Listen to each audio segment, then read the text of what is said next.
Hello students, this video is for final year students. The New Colossus is a poem from the 6th semester English textbook. So have you seen this statue earlier? What is this statue called? Yeah, it is the Statue of Liberty. Where can you find it? It is in the United States and it is a UNESCO accepted heritage, World Heritage State. Okay, so from where is this statue from? Any idea? You know that it is found in the United States, but somebody has given it or gifted it to the people of the US. So who gifted it? French. Okay, so it is a gift from France to the United States. So if you observe the statue, you can find that on the right hand of the statue there is a torch, and on the left side there is a book kind of tablet visible, and on that booklet or on that tablet it is written July 4th 1776 in Roman numerals. What is that date known for? It is the date of US Declaration of Independence. Okay, so this poem talks about the Statue of Liberty, that is Liberty Enlightening the World, which is found in the New York Harbor. The poet calls this statue as the New Colossus. We'll find out why it is called the New Colossus. Okay, so America is usually called the melting pot. Do you know why it is called melting pot? When you melt metals, it becomes an alloy that is very much stronger than the earlier metals. So America is also like that. Throughout the 20th and 21st centuries, America has been called a great melting pot, because people who immigrate and came to this country, they melted into the culture of America. So even this symbol of the Statue of Liberty represents this idea of melting pot of cultures, mixing and merging of people from different cultures into the state of America. So coming to the next slide, this poem talks about a historical context, that is the 19th century America, when there was rapid industrialization and there was mass immigration due to this industrialization. Many people shifted or migrated to the US. So between 1870 and 1900, how many people arrived in America? 11 million immigrated to America. So coming to the Statue of Liberty, we know that the France, country France, gifted Statue of Liberty to the people of Americans. So this poem, that is the New Colossus, is written by the poet Emma Lazarus. She is a poet and also advocate of Jewish heritage. So you know the suffering that Jews have encountered throughout the history. So coming to the literary analysis and decoding the poem is written in the form of a sonnet which has only 14 lines and follows a particular rhyme scheme. So this poem has the theme of welcome and hope, and it rejects the feeling of oppression.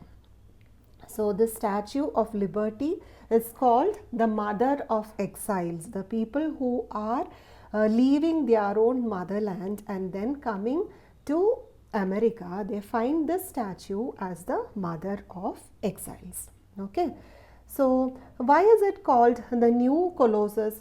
Because there is an old Colossus. Okay, a huge statue, a colossal statue of that of Rhodes, that is Rhodes. So it is an ancient Greek statue which was one of the 7 wonders of the ancient world, and it symbolized the victory of Rhodes city against its enemy. So it was constructed to celebrate its victory in the war. So that is the old Colossus. That statue also bears a torch, fire in its hand, and this new Colossus is a kind of a representation of the earlier old Colossus. Emma Lazarus' sonnet, The New Colossus, was written in 1883. It is a powerful poem that redefines the Statue of Liberty as a symbol of hope, freedom and refuge for immigrants arriving in America. So this is redefining the concept of the Statue of Liberty, and Emma Lazarus considers this statue as a symbol of hope. It is giving a sense of hope and also freedom for the people who are coming to, who are arriving to America, who are immigrating to America.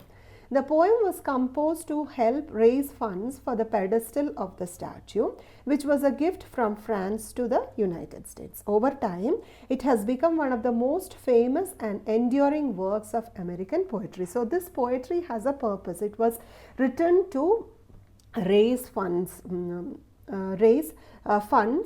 renovate the Statue of Liberty.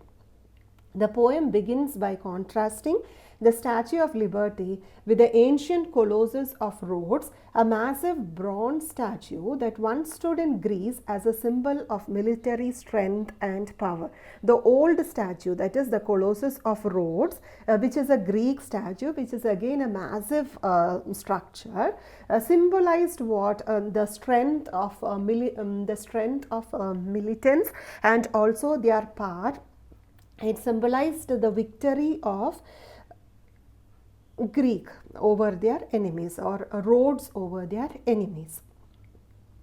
Lazarus makes it clear that the Statue of Liberty is different from this traditional image of the conqueror. So the new Colossus is completely different from the earlier version, that is the old Colossus, which symbolized victory.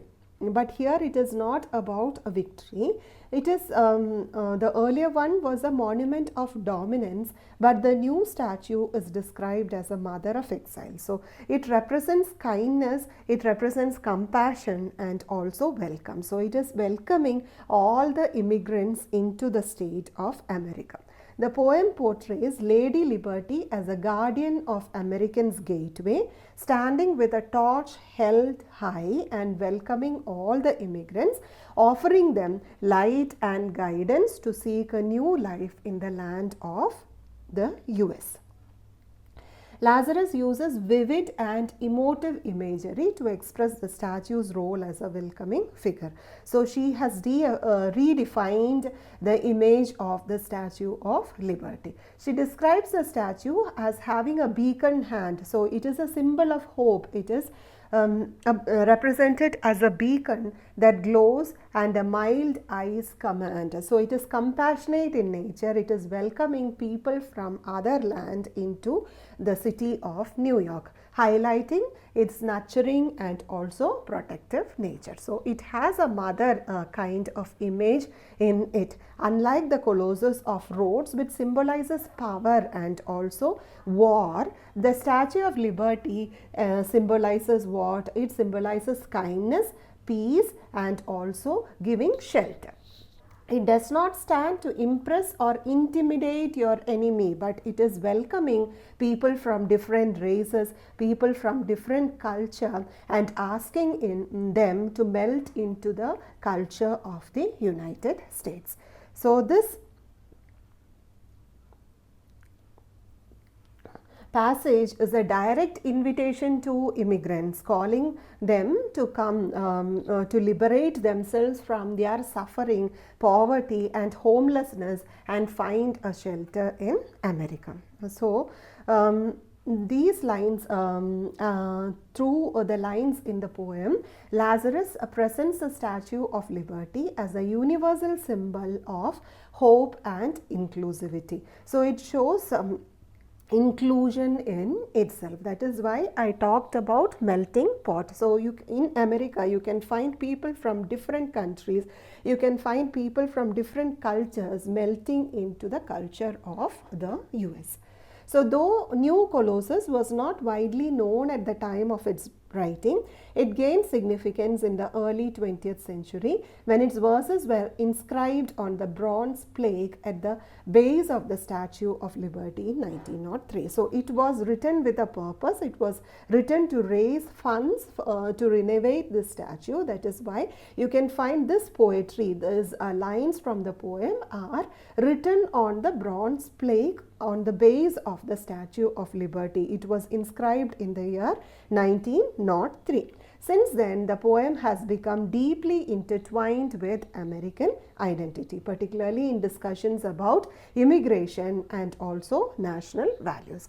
In conclusion, the New Colossus, written by Emma Lazarus, transforms the Statue of Liberty from a mere structure, from a mere monument, into a beacon of hope for people who are immigrating into the US.